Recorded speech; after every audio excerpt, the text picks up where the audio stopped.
Hello, everybody. Today we're going to be talking about my recovery. Before we get into it, I just really want to preface that this is my recovery. This is what I have been through. This is my feelings. Everybody's recovery is completely different. Please do not sit there and compare your experience or your recovery to mine. That's not a great way to do things when it comes to recovering from surgery. And everyone's is completely different, and each and every single experience and journey and recovery that you go through is your own, and it is valid no matter how much pain you're in or how little pain you're in.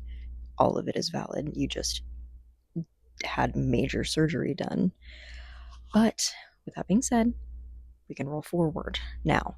I am 9 days post-op from my hysterectomy and endometriosis excision surgery. What does that mean?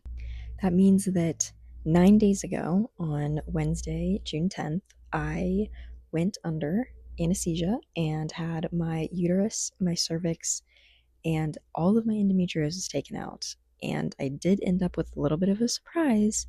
They ended up having to take out my left ovary. So I am now one less ovary queen. I do not have my left ovary. Now, we didn't know that this was going to happen, obviously, because I said it was a surprise, but we didn't even have a notion that maybe this could happen. Maybe I could have my left ovary taken out or my right ovary or whatever. We didn't know. I had no idea.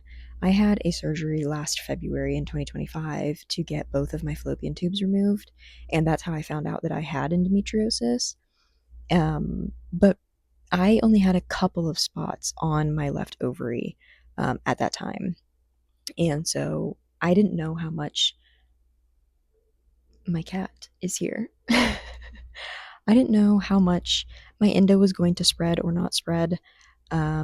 So we just didn't know. We didn't really know what it was going to look like, what was going to happen. I didn't really know what the pathology report was going to look like when it came to my left ovary. And when I got it a couple days ago, I was like, oh, wow. I had 80% of my left ovary was completely covered in yellow and reddish brown fluid filled cysts, as well as endometriosis. And I know that those reddish brown fluid filled cysts are called chocolate cysts, I believe. And that was 80% of my ovary was covered in those cysts and endometriosis lesions. A lot.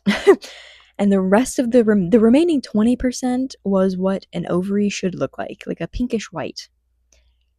And it was insane. And my ovary was also huge. My ovary was huge. And it did not even really look like an ovary. It looked like a mutated brain with a disease on it, which is exactly what it had. It had disease. It had endometriosis, which is a disease. And it was just very, very crazy to know that. I also have the picture. I have the picture of my full uterus, ovary, and cervix intact. It's a picture that my surgeon took right after she got everything out. It's laying on one of those little metal trays. Took a picture of it. And to see that and to know that all of that is out of my body is insane. It's a very weird, surreal feeling. And I am just extremely happy. I'm extremely happy because I no longer will have to deal with adenomyosis pain, extreme heavy periods. None of that. I will never have to deal with that ever again. So I am extremely thankful to my surgeon, and I really do love her so much just because she's the first surgeon, gyno, to really believe me and really dive deep with me. She diagnosed me with PMDD. My first appointment with her, that same first appointment, we scheduled my hysterectomy and endo excision surgery. She said, Skylar, I believe you, and Skylar, we're going to get it to where your pain is really, really low. And that's what she did. And it is a crazy, crazy feeling. And I don't want to cry, but not having a lot of pain every day has been weird. It's been a weird feeling. And I feel like now I can finally figure out who I am. I'm 23 years old.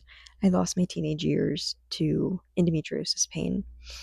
I lost a lot of being a kid to having pain all the time. And I'm 23 years old, and I'm finally knowing what it feels like to be without pain at every single second of every single day. I can finally figure out who I want to be and who I am, and I can finally figure out the things that I like to do. And I can go on walks, I can go on hikes, I can do all these things that I've always wanted to do, I've always wanted to try. I can do them now. And it is scary to think about that the fact that the pain could come back, the endometriosis could come back. But I am not going to let that stop me. I'm not. I'm sure that it will cross my mind. I'm sure that I will overthink about it. I am sure that I will have a panic attack over that at different points of my journey. But I am not going to let that stop me. I'm not going to let that deter me from living my life and for actually living instead of surviving. I am not going to let that stop me from trying new things and finding what I love and finding hobbies that I enjoy and trying to find a life that I enjoy. I am not going to let those thoughts and those things stop me, because when my endometriosis does come back, I will be prepared. I know what it feels like. I will be prepared. My surgeon is here for me, and we will kick it before it gets too bad. But I know that it is terrifying. I'm still scared of it. I'm terrified, and I just want to live.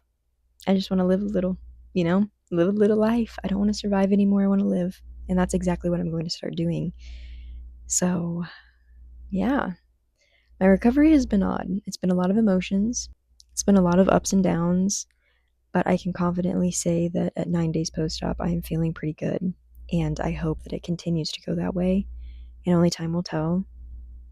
But no matter what, I know that my pain will be significantly less than what it was before, just because my uterus is no longer here. And that crazy looking ovary is out of me. So my pain will definitely be less.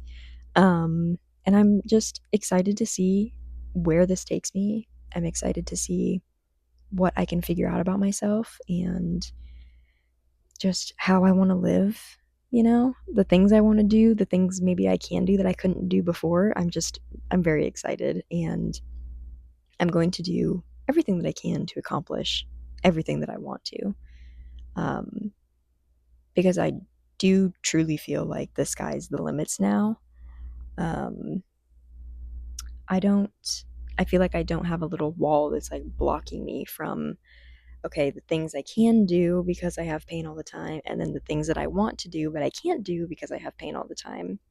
I feel like that wall has kind of lowered, and I can start figuring out those things that I've always wanted to do, like go on a hike. I've never been on a hike, and I want to go on a hike, but I could never do that because I knew I would be in too much pain, and how the hell would I get back to my car if I tried to go on a hike?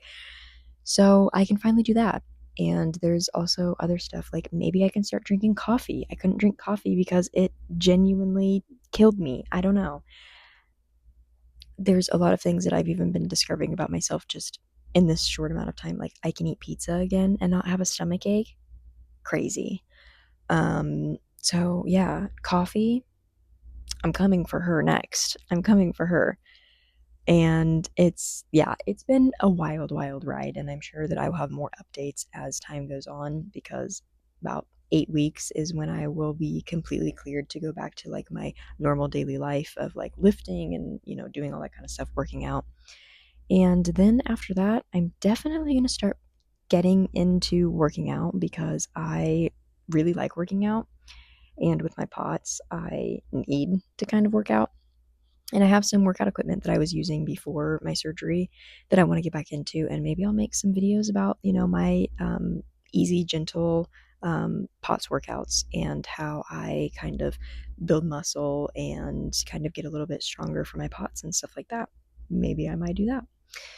Yeah, thank you guys so much for watching. I hope that you guys all have a lovely, lovely day and a lovely, lovely weekend. Hello, it's Friday. So, yeah, have a good day, you guys. Bye.